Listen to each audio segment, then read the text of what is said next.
நம்ம இவர் கோபி இருக்கார் பாருங்க, சுரேஷ் கோபி ஆக்டர். அவர் நின்னாரு. இந்த தடவை திருப்பி இந்த தடவை அவர் திருச்சூர் போறது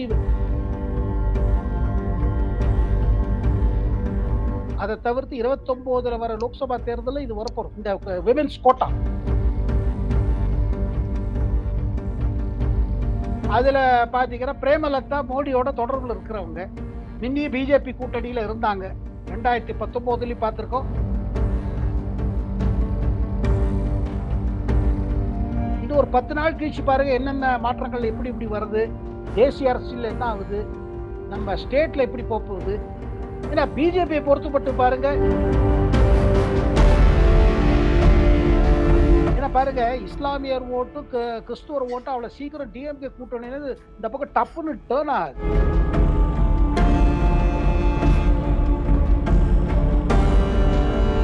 ஆனா அவர் சொல்றது என்னன்னா, 10 ஆண்டு காலம் நான் செய்த ரெக்கார்டை மக்களுக்கு கொண்டு போறேன்.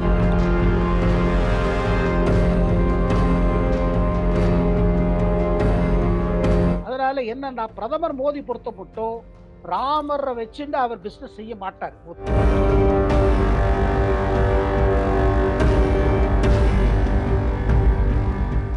அவங்களுக்கு உள்ளுக்குள்ள தோணுது, பிஜேபியோட கூட இருந்தா அதிகம் ஓட்டு வர்றது இல்ல, நமக்கு வர வேண்டிய ஓட்டு போயிடுறது. அதுக்காக தானே இவங்க இதை பண்ணிருக்காங்க. அதனால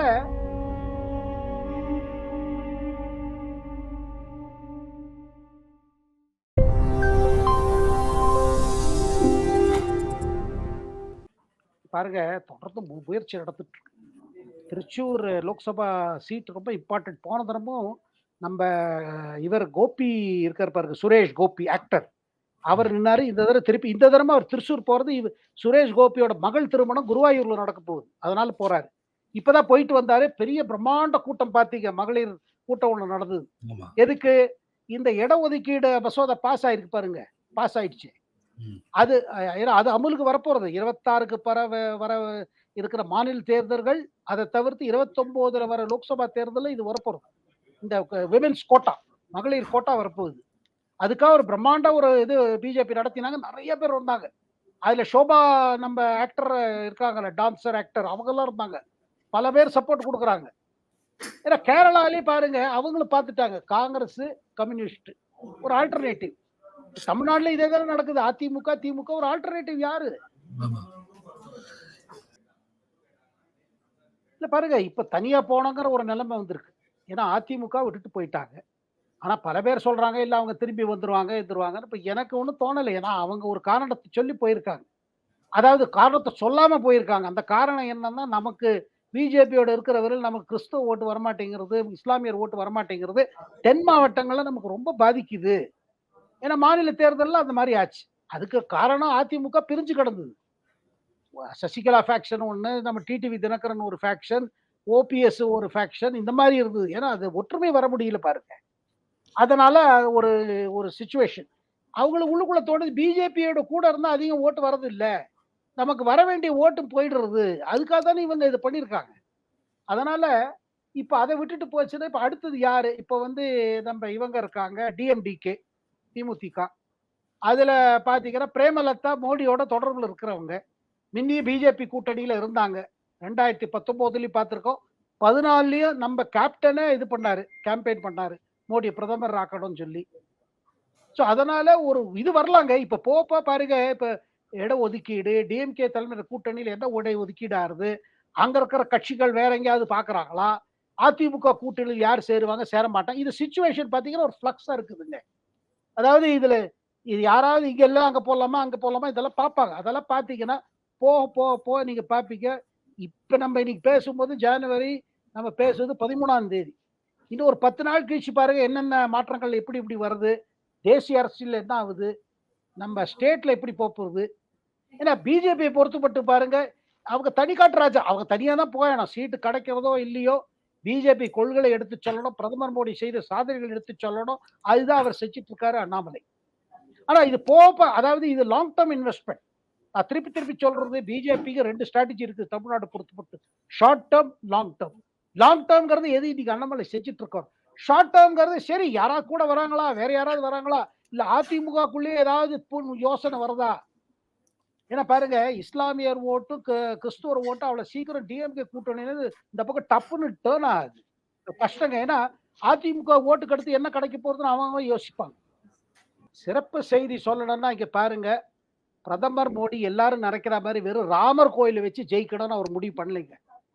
எல்லாரும் நினைச்சிட்டு இருக்காங்க ராமர் கோயில காமிச்சு தான் ஓட்டு கிடைக்க போறது, பிஜேபி ஜெயிக்க போறதுன்னு.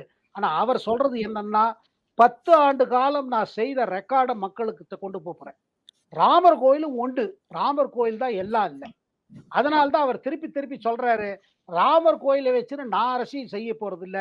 அதனால தான் நீங்களும் ராமர் மேல பக்திய அதிகப்படுத்திக்கோன்னு பாருங்க. நேத்திக்கு போட்ட ஆடியோ மெசேஜ்ல அதான் சொன்னாரு. முன்னாடி அதான் சொன்னாரு. அதாவது பிரதமர் மோடி பொறுத்த மட்டும் பாருங்க, அவர் தன் பக்திய காமிப்பார் கோவிலுக்கு. ஏன்னா அவர் கமிட்மெண்ட் இருக்குது. ஆனா அவர் ஆசைப்படுவதுன்னா, மக்களும் இந்த பக்தியோட அலையில கம்ப்ளீட்டா மூழ்கி போனோம்னு. அரசியல் அப்புறம். அரசியலுக்கு நெறைய மேட்டர் இருக்குது. அந்த அரசியல் அவர் எடுத்து சொல்லுவாரு. அதுல சொல்லும்போது ராமர் கோயில அவர் வந்து அத வச்சு ஓட்டு வாங்கணுங்கிறதுக்கா இல்லீங்க. அதனால தான் எல்லாருக்கும் அழைப்பு இது அனுப்பப்பட்டது. அதனால என்னன்னா, பிரதமர் மோடி பொறுத்த மட்டும் ராமர வச்சுண்டு அவர் பிசினஸ் செய்ய மாட்டாரு மோடி. இங்க பாருங்க ஊழல் மேல நடவடிக்கை எடுத்தா பழி வாங்குற நடவடிக்கைங்கிறாங்க. பட் கேரளா மக்கள் மத்தியில இது ஒரு பெரிய பிரச்சனையா போயிட்டு இருக்கு. இப்ப கோல்ட் ஸ்மக்லிங் மேட்டர் வந்தது. அதுல அவர் ஆபீஸ்லயே இருக்க பிரின்சிபல் செக்ரட்டரி அதுல அக்யூஸ்ட் ஆனாங்க. அந்த அம்மா வேற எத்தன பேர சொன்னாங்க. இவங்கலாம் என் தொடர்புல இருந்தாங்க. இப்படித்தான் நாங்க தங்கத்த இது மறைச்சு கொண்டு வந்தோம். அப்படின்னு சொல்லியிருக்காங்களே. ஒரு கான்சுலர் துபாய் கான்சுலர் மூலமா நாங்க பண்ணோம்லாம் சொல்லியிருக்காங்களே. துபாய்ல தங்கத்த ஸ்மக்கிள் பண்ணோம்னு. அது இது மாரி ஒண்ணு இருக்குது. இது மாரி பல அப்புறம் பினராயி விஜயனுக்கு அரசு மீது பல குற்றச்சாட்டு, ஊழல் குற்றச்சாட்டு இருக்குது. இப்ப பாருங்க சொந்த மாப்பிள்ளையே மந்திரியா இருக்காரு.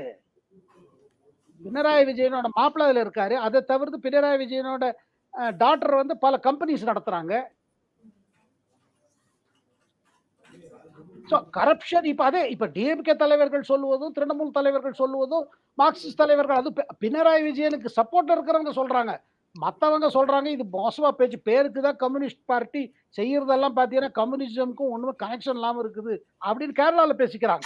மால் கட்டுறது, லூலா குரூப் அது இது அதாவது பாருங்க பெரிய பணம் விளையாடுறதுங்க இன்னைக்கு கேரளா அரசியல்ல. கேரளால பேருக்கு தான் கம்யூனிஸ்ட் ரூல். எப்படி சைனால பாருங்க கேட்ட கம்யூனிஸ்ட் கண்ட்ரி. ஆனா அங்கேயே பெரிய பெரிய எக்கானமி அது. Capital economy. கம்யூனிசம் பேர்ல எங்கேயுமே கம்யூனிசம் பேருக்கு தான் இருக்குதுங்க. எங்க நடக்குது சொல்லுங்க. இடதுசாரி கட்சிகள்லாம் சும்மா நம்ம பேச்சுக்கு தான்.